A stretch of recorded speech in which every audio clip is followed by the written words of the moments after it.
New ABS figures this week confirm what we've all been feeling. The economy is in a grim state. Not since 1990 has the Australian economy been in such dire straits. Officially, we're not in a full-blown recession, but don't be fooled, households are. Record migration and runaway government spending have propped up the numbers, but the reality on the ground tells a different story. Families and businesses are struggling to make ends meet, and there's no magic fix in sight. For 7 straight quarters, GDP per capita, a measure of how much each of us produces, has gone backwards. That's the longest slump on record. Meanwhile, inflation stays high whilst productivity remains low. Workers aren't producing more for each hour they work, so the cost of labour keeps rising. This hits businesses where it hurts, driving up prices for everyone.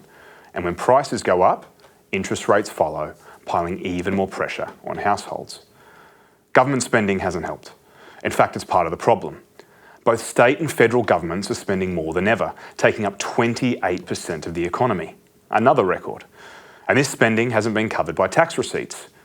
Borrowing has hit $40 billion in just one quarter, the equivalent of $1,700 for each working-age Australian.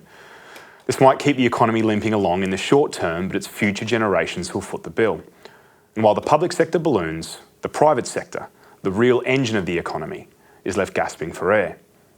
As 375,000 jobs were created last year in the taxpayer-funded care economy, 63,000 of which were in public administration, mind you, more than 90,000 jobs have disappeared from hospitality, 26,000 have been lost in wholesale trade, and another 6,000 in manufacturing.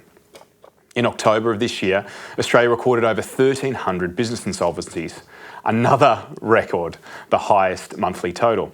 And this was just off the back of 11,000 companies entering external administration in the 23-24 financial year, a 39% increase from the previous year. So how do we get here? For starters, productivity has collapsed. Red tape and overlapping regulations have made it almost impossible for businesses to thrive. Take the agricultural sector in Victoria, where a single business must comply with 90 state regulations and 37 federal ones. In Queensland, environmental regulations alone run to nearly 3 million words. This is bureaucracy at its worst, draining time, money and energy from the people who want to get on with the job. But this has been compounded by the state's relentless expansion, which is squeezing the life out of the private sector. Businesses responsible for 6 out of 7 jobs in this country are being pushed to the sidelines, unable to compete with government-backed demand and borrowing. Supply constraints, inflated costs, and rising taxes are choking private sector growth, leaving little room for innovation or resilience. Instead of being the engine of our economy, the private sector is being stifled, while government largesse drives up debt and inflation, leading to future generations to pay the price. And then there's energy policy, or the lack of a coherent one. Instead of focusing on reliable, affordable power, governments have been chasing ideological goals. The result? Sky-high electricity bills. Right now, more than 130,000 households are on hardship payment plans because they simply can't afford to pay their bills. Energy relief programs might soften the blow, but they don't fix the underlying problem. Energy is too expensive, and businesses and families are paying the price. Mass migration too has played its part. Bringing in people to fill jobs sounds good in theory, but it's masked deeper issues. Instead of investing in productivity, we've leaned on mass migration to drive demand. And this puts even more pressures on services, infrastructure and the housing market. Rents are through the roof, schools are overcrowded and hospitals are stretched to the limit. It's a quick fix that's causing long-term damage. We can't keep going like this. To dig ourselves out of this hole, we need to rethink how we run this country. First, energy policy needs a complete overhaul. Forget ideology. What Australians need is power that's cheap, reliable and sustainable. And I mean sustainable in the sense of intergenerational. If we can bring down energy costs, we can ease the burden on households and businesses alike. Second, we need to cut this regulatory mess.